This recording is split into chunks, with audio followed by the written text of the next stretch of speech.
What is the meaning of life? From the universe's perspective, there isn't one. Humanity wasn't created for a purpose. We are the result of blind evolution, and the universe doesn't care about us. It didn't care when we were monkeys, and it won't care when we are gone. Consider this. All the great achievements of humanity, our buildings, art, knowledge, and innovations will one day disappear for good. Some of it may last for thousands of years, but eventually even the earth itself will be destroyed. It will be as if we were never here. Yet, this does not mean that life has no meaning at all. Life can have meaning, but only in the small, everyday ways we create meaning. In our relationships, our work, and the impact we have on others. However, this meaning will fade as well. Most of us will be forgotten in a generation or two after we die. The people we touch remembers us only until they are gone themselves.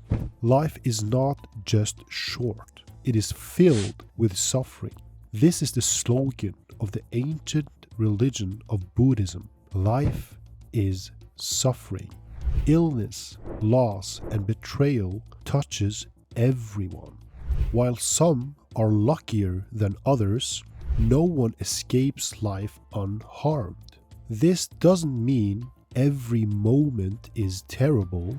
There are joys, victories, and moments of peace. But over a lifetime, the accumulation of suffering often outweighs the good.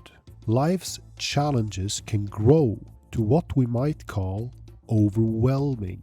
And then there is death, which is the only thing guaranteed for everyone who lives.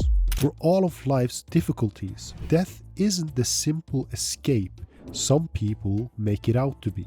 It robs us of future joys and destroys everything we are. In some ways, it is the ultimate tragedy.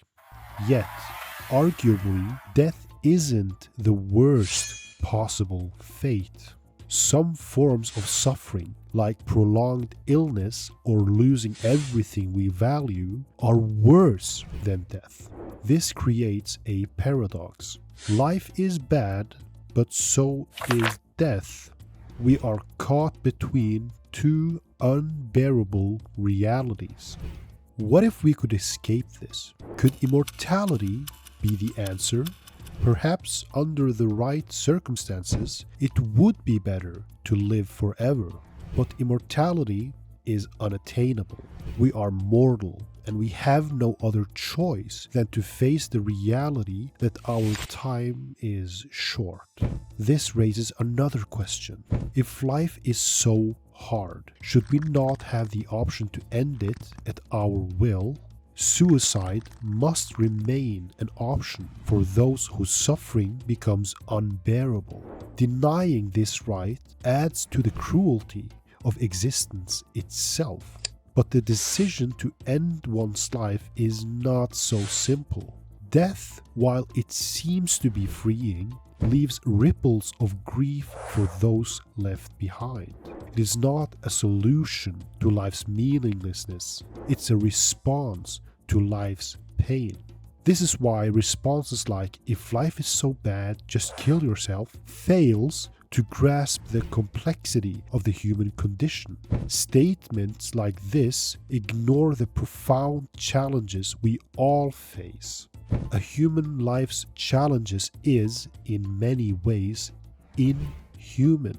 Not because of intentional cruelty, but because it arises from blind, indifferent forces of evolution, the forces of nature itself. And nature simply doesn't care about us. And we have even made things worse for ourselves. We hurt each other through violence, greed, and neglect. Even bringing new life into the world continues this cycle of suffering. And lots of people decides to have children, often without much thought beforehand. This is the human predicament.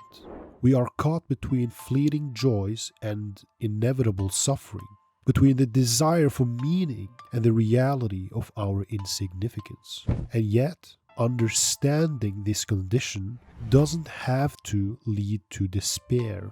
Rather, it can lead to clarity, to a deeper appreciation for the fleeting beauty of existence and the choices we make within it.